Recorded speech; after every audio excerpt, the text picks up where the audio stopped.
으로 기도드리옵나이다. 아멘, 아멘. 싸우고 있는지요? 신앙인은 부단히 싸우는 사람이 그 특징입니다. 신앙인을 가장 잘 대변하는 이스라엘이라는 뜻이 하나님께서 싸우시다 또는 하나님과 싸우다라는 의미라고 그랬지요. 내가 죽고 내 안에 그리스도께서 세워지시기 위해서는 우리는 부단히 싸워야 합니다.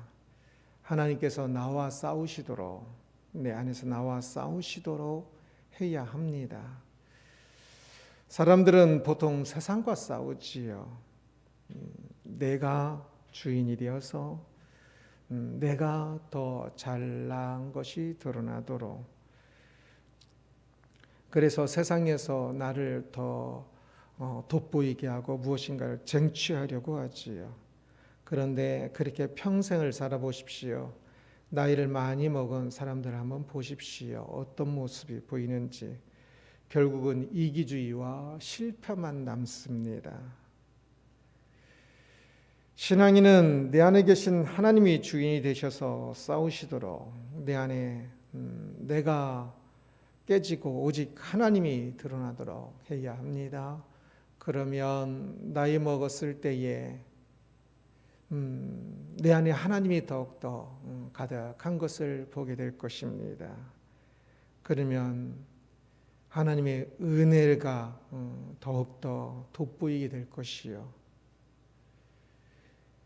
그 승리가 남은 인생이 될 것입니다.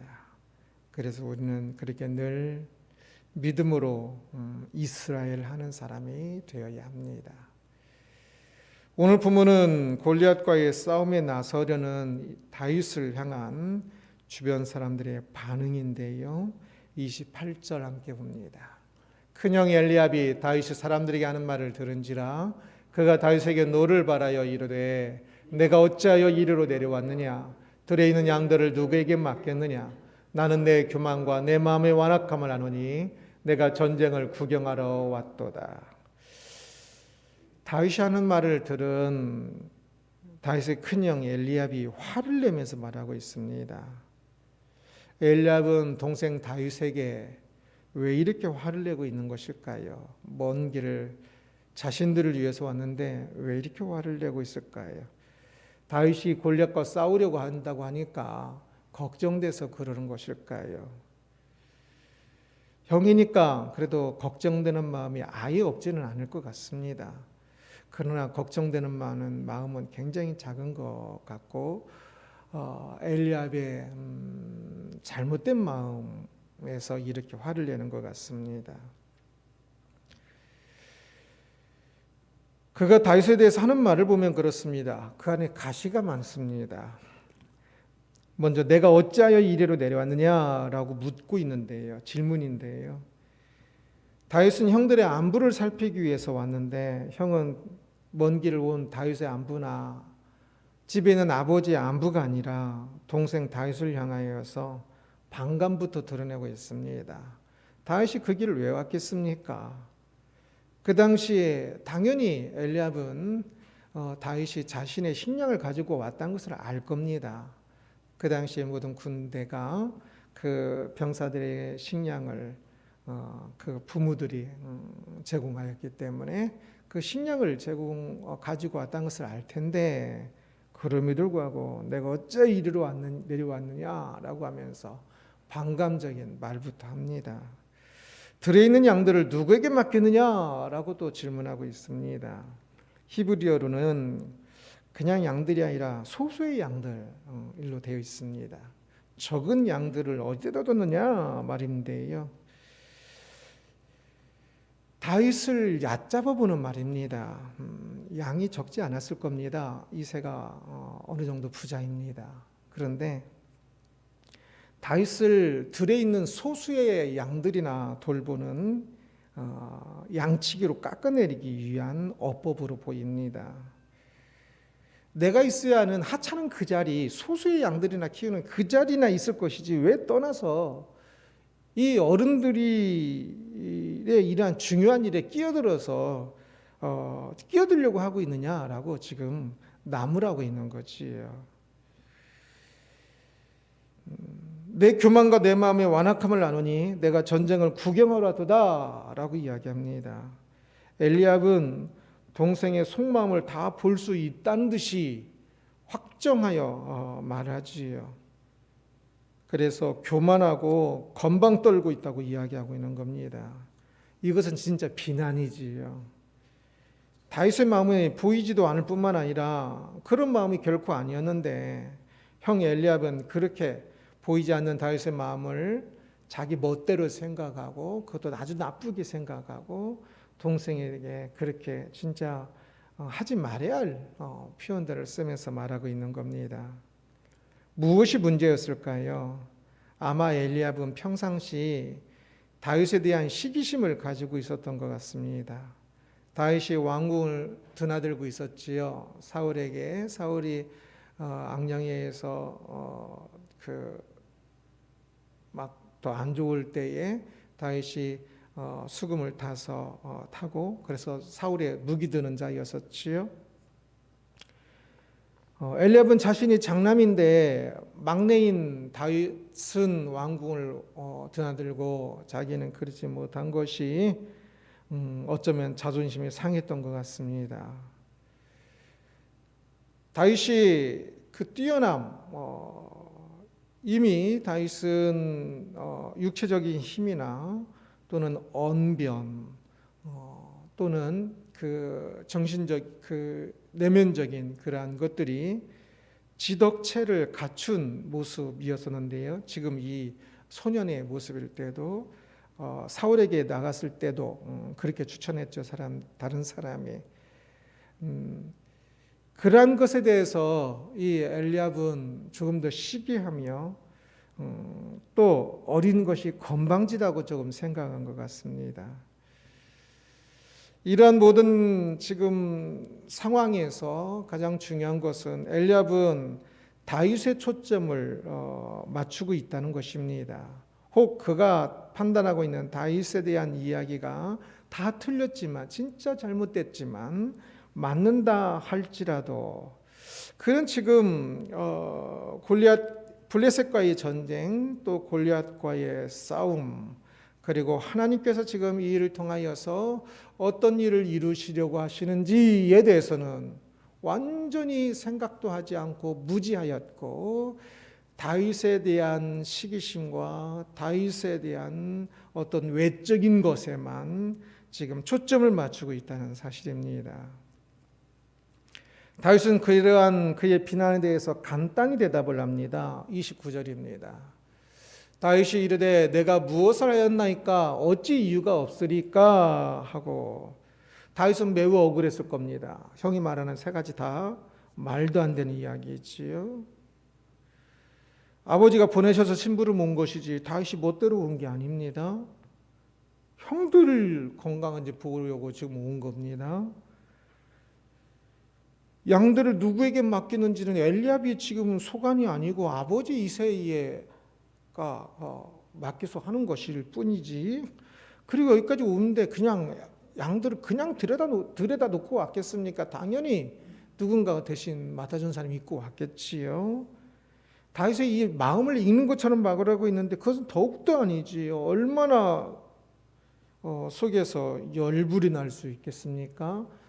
누구든 이러한 비난을 들으면 마음이 상하는 것은 당연합니다. 그것에 대해서 똑같이 비난이나 분노로 대응하는 사람이 있고 그것을 좀 더 자제하면서 자신의 마음을 조절하는 사람이 있을 뿐입니다. 다윗은 그것에 대해서 분노를 조절하고 그것에 대해서 반박하고도 싶겠지만 모든 사람이 그러겠지요. 그러나 그 반박조차도 하지 않고 그 부분에 대해서 대답하지 않습니다. 대신에 내가 무엇을 하였나이까 어찌 이유가 없으리까 라고 대답을 합니다.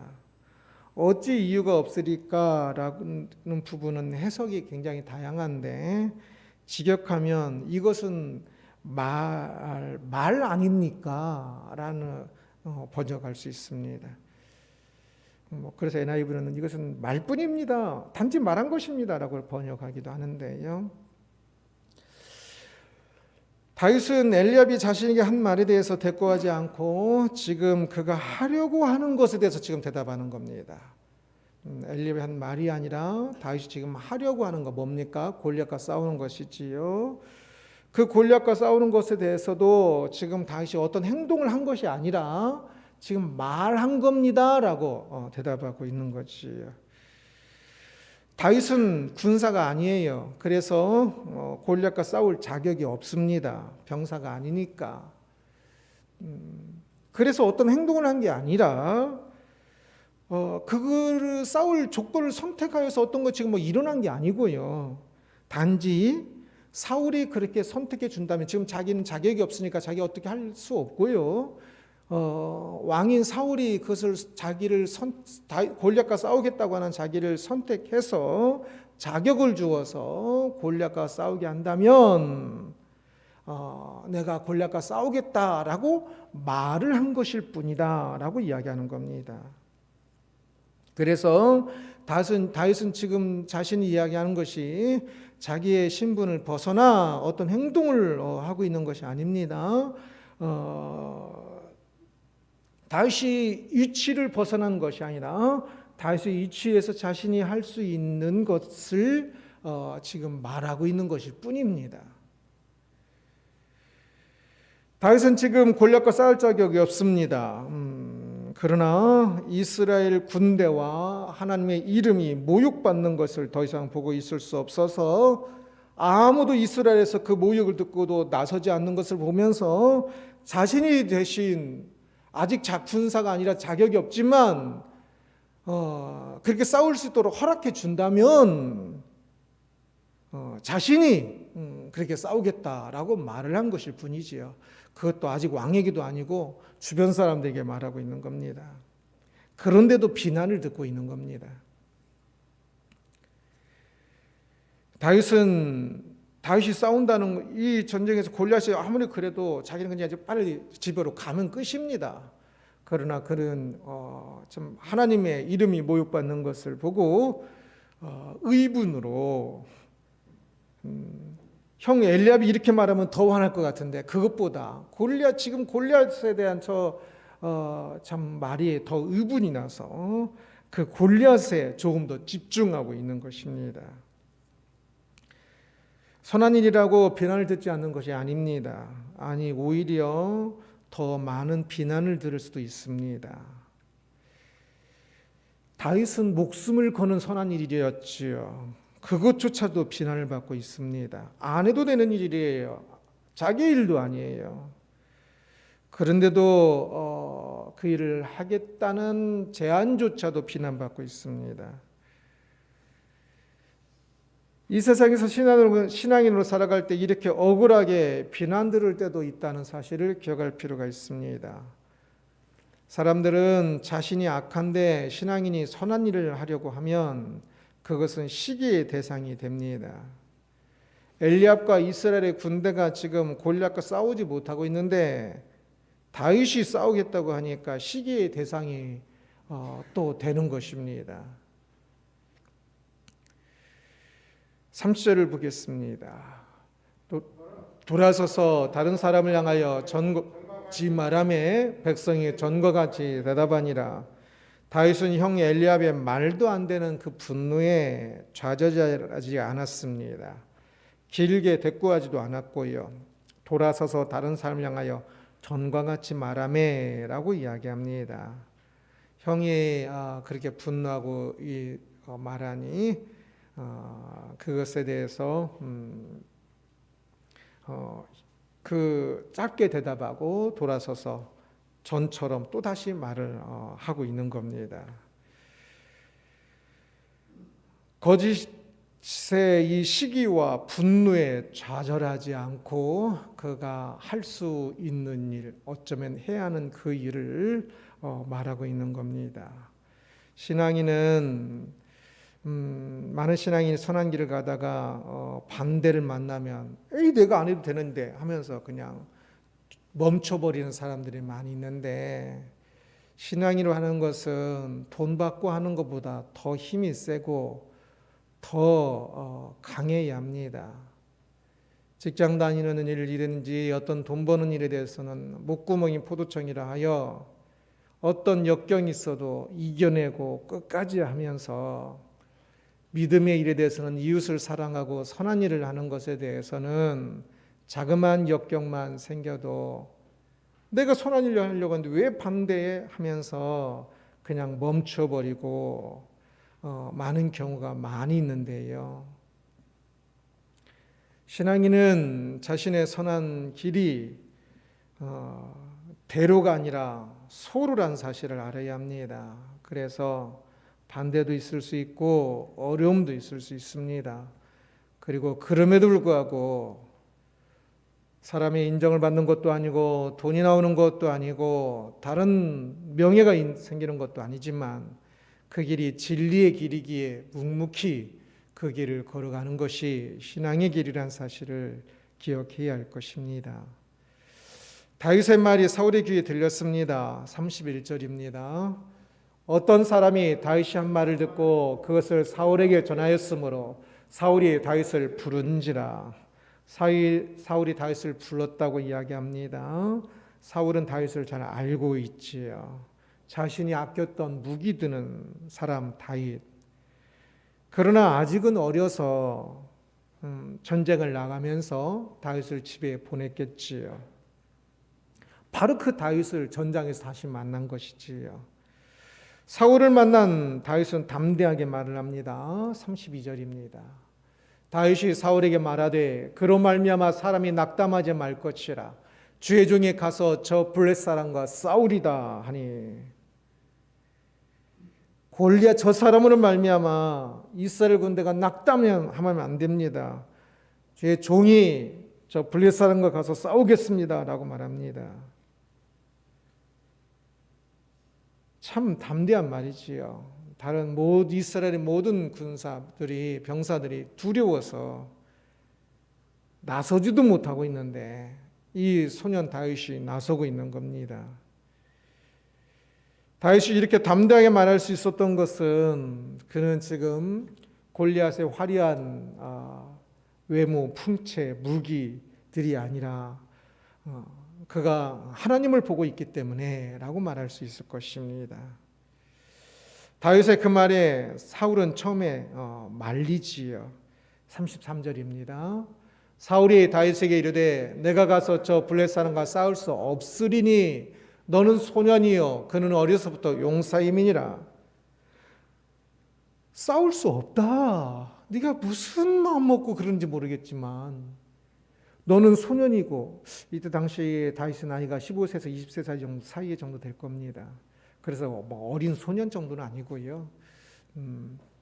아직은 충분히 장성하지는 않은 거지.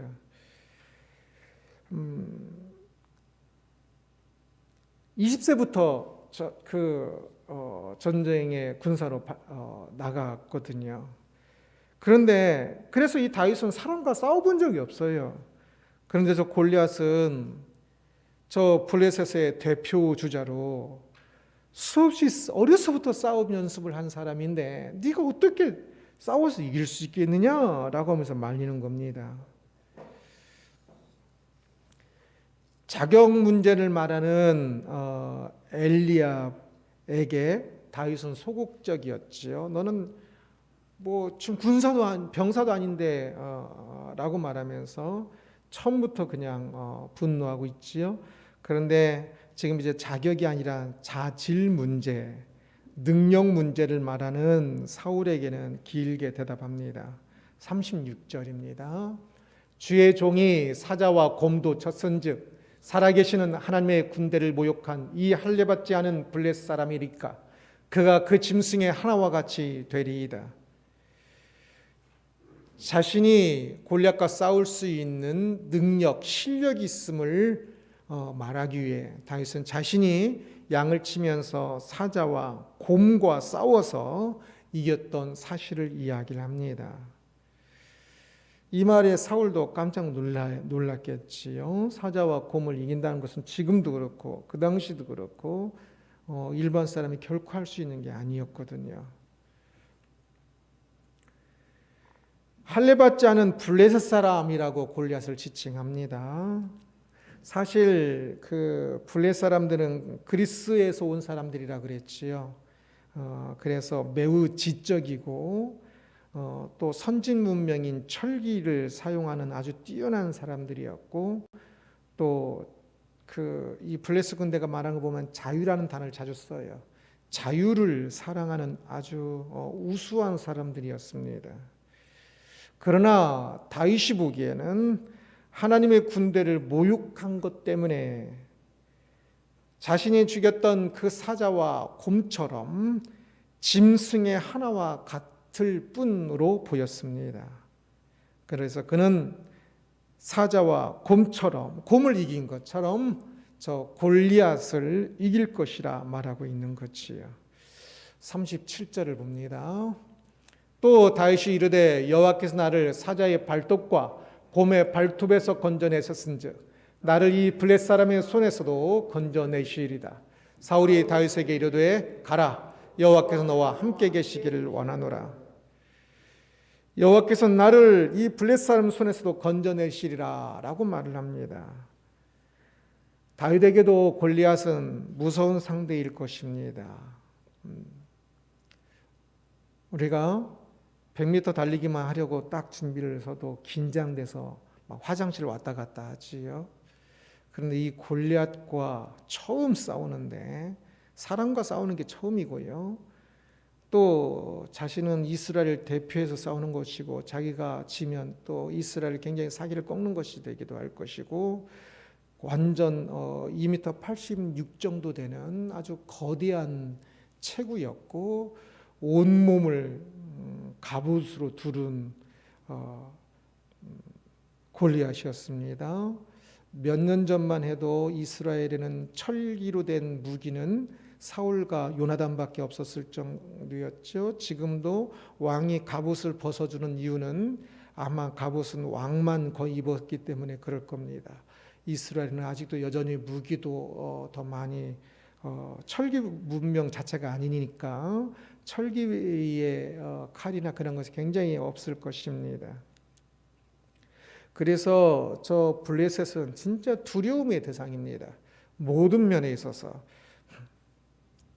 그러나 그가 확신한 것은 하나님의 이름은 모욕의 대상이 아니란 사실이었고, 자신이 이 양을 잡아먹으려고 하는 사자와 곰을 향하여 싸울 때 하나님께서 자신을 지켜주시면서 이기게 하신 것처럼, 지금 이 상황을 보니까, 저 골리앗이 하나님을 모욕하는 말을 보니까 하나님께서 분명히 자기를 지켜주셔서 골리앗을 이기게 하실 것이라는 확신을 가지고 있는 것입니다.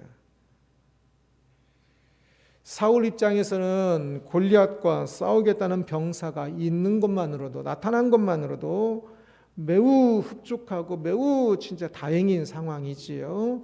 지난 40일 동안 골리앗과 아마 싸운 사람이 없는 것 같아요. 그렇게 모욕하는 말을 계속 들으니까 이스라엘의 군대의 사기가 그냥 땅에 떨어졌을 겁니다. 그런 상황에서 이 어린 소년이 나가서 싸우겠다고 하니까 얼마나 대견해요. 그리고 이스라엘의 군대도 안 싸운 것보다 그래도 나가서 지더라도 이 저 어린 소년이 가서 싸우는 모습이라도 보는 것이 이스라엘의 사기를 위해서 도움이 될 수 있을 것입니다. 그래서 사울은 또한 다윗이 곰과 사자와도 싸워서 이겼다고 하니까 자질, 곧 실력과 능력이 어느 정도는 있다라는 것을 확신하고 다윗을 보내게 되지요. 40절입니다.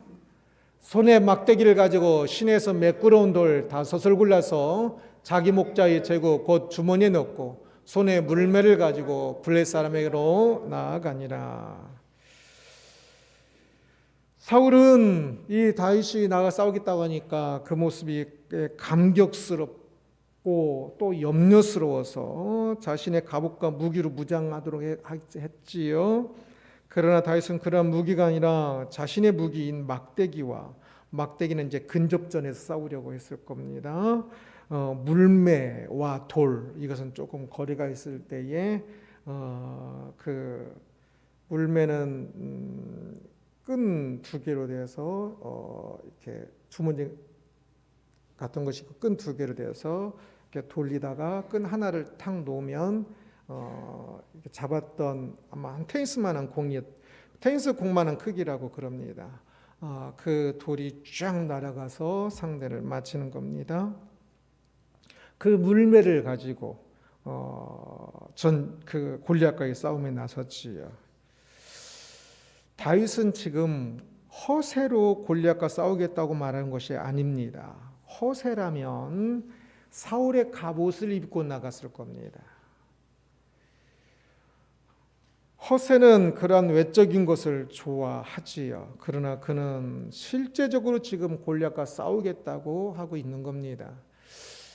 믿음이 많은 경우 허세인 경우를 봅니다. 실제를 모르고 믿음도 아니에요 그게. 그런데 믿음이라고 말을 하면서 붕 떠있는 허세인 사람들을 많이 보아요.